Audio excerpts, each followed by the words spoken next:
What happens when a mid-90s action star takes on terrorists, a ticking clock, and a full hockey arena at the exact moment Hollywood was obsessed with copying one perfect formula. Out of that combination came a story about a fire marshal trying to keep his kids alive while the Stanley Cup Finals turn into a hostage situation. So how did this movie come together, and what really happened behind the scenes? Let's find out. This is the story of sudden death. Tonight, 17,000 hockey fans have been taken hostage. Enough bombs have been planted in this building. The idea for Sudden Death originated from a story by Karen Baldwin and was produced by Howard Baldwin during the period when they co-owned the Pittsburgh Penguins. The story was conceived around the Civic Arena itself and the idea of placing a die-hard-like situation inside a professional hockey arena. This concept followed the popular 90s trend of ripping off Die Hard, where movies repeatedly used a very similar theme as seen in films like Speed, Passenger 57, and Under Siege. The premise would center on Game 7, using the structure of a real championship game to drive the narrative. The progress of the match would function as the film's time framework, with periods of play and intermissions shaping the pacing of the story. The central character was written as a former firefighter, working as a fire inspector at the Civic Arena. The story would be driven by his familiarity with the arena and his personal stakes in the situation. The main premise of the movie focused on a coordinated terrorist operation involving explosives and hostages, with the main character Darren McCall moving through different areas of the arena, attempting to stop the plot before the final outcome was reached. The musical score for the movie was composed by John Debney. He was hired to provide the film's original score rather than rely on licensed songs. The score was written to accompany the film's action and suspense sequences and was used throughout the arena set pieces, including the hockey game, interior chase sequences, and the final confrontation. Been planted in this building to stop all the clocks in the hemisphere. But only one of them knows it. I'm gonna try to With the concept in place, next was the casting. Several major action stars were considered for the lead role of Darren McCall. Arnold Schwarzenegger was offered the role first, but turned it down because he already had filmed True Lies and Junior back-to-back. Sylvester Stallone also declined the role because he didn't like the quality of the script. Eventually, the production thought, why not go after Mr. Die Hard himself, Bruce Willis, and he was offered the part, but he turned it down due to filming Die Hard with a Vengeance. So Van Damme was eventually cast in the lead role. At the time, he was coming off a run of successful films, and he was still under contract with Universal.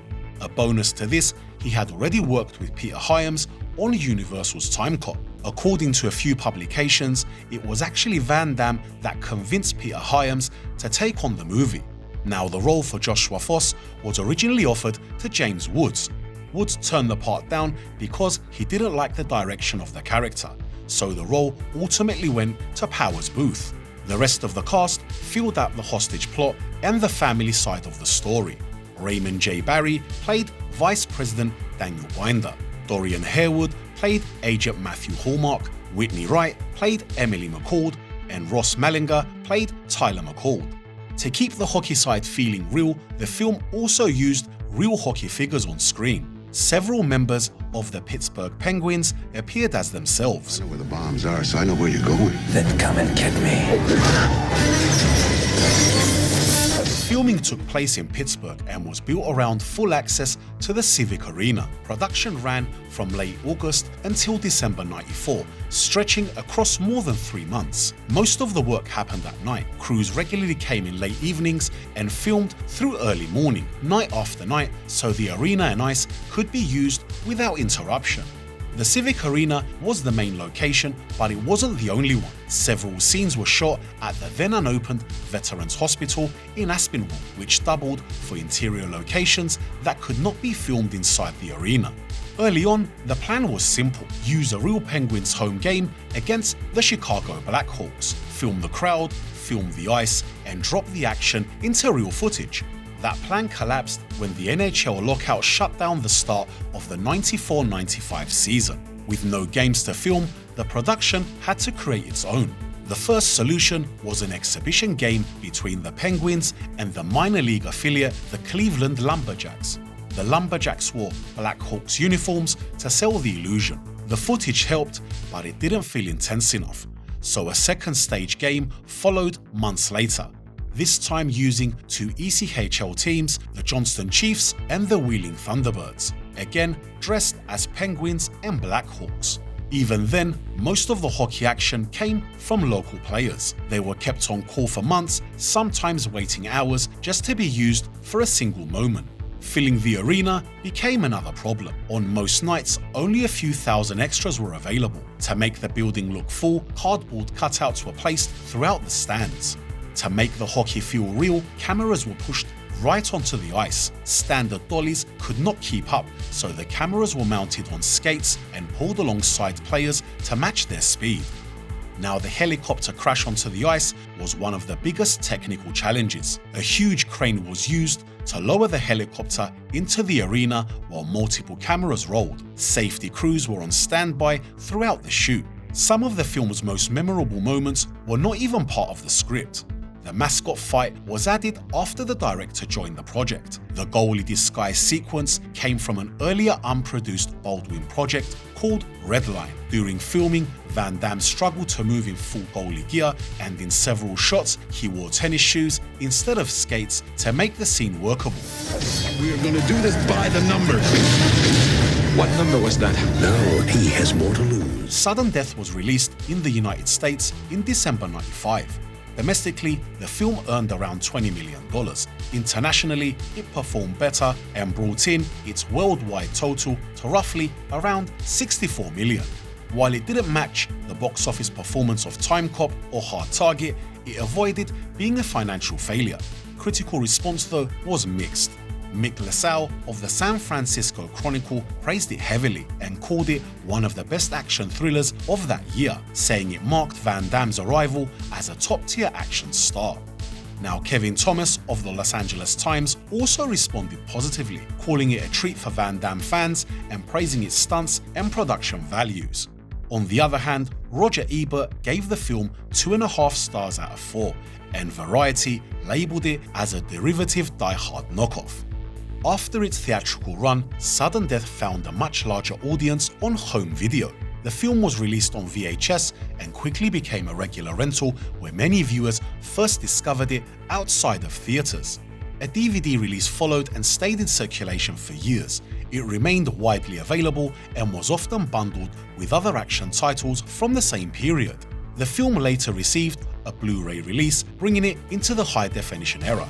Most recently, Sudden Death was released on 4K Ultra HD. Now, for anyone who wants to add Sudden Death to their collection, I've added a link in the description below, and there should be a card popping up on screen to help you check it out.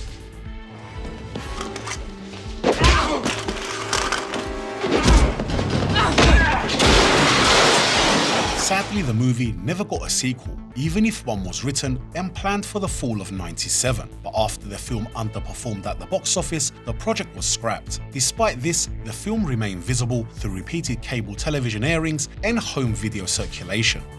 Over time, it became closely associated with Pittsburgh due to its use of the Civic Arena, the Penguins, and local players and broadcasters appearing as themselves. The film's core concept of placing a terrorist plot inside a live sporting event continued to appear in later action films. In 2018, the British film Final Score used a similar structure, moving the action to a football stadium during a major match. In 2020, a remake titled Welcome to Sudden Death was released. The film reused the basic premise but really changed the tone. According to writer Randy Feldman, the first draft of the original movie was written as an action comedy parody, very similar to the tone of the remake. In my opinion, this is one of those Van Damme films that people underestimate until they actually sit down and watch it. Reuniting Van Damme with Peter Hyams after Time Cop was a really smart move, because Hyams knew exactly how to use him. Now, by the mid-90s, everyone had their version of Die Hard, and Sudden Death was Van Damme's entry into that lane. And honestly, it's closer to a Stallone and Schwarzenegger movie than his usual stuff. what surprised me the most is how grounded Van Damme feels in this movie. This isn't his usual setup where he's throwing his perfect kicks into everyone's face. Darren McCord feels like a real guy. He's tired, stressed, and consistently out of his depth. He's not really trying to prove anything except to his kids that he's trying to save. And that's the key difference. The kids actually matter. They humanize him and they humanize the story. Now on the other side, Hyam's direction also makes a massive difference. The scale feels big, the arena feels real, and the action has weight. Overall, it's a really good action film and it's one of Van Damme's best. But we're not done yet. Next time, we look at another 90s action here. Until then, why don't you check out our previous video on The Rock. Trained to defend you becomes your greatest threat. A battery of VX gas rockets is presently deployed to deliver a highly lethal... Thanks for watching, please like, subscribe, and I'll see you in the next one.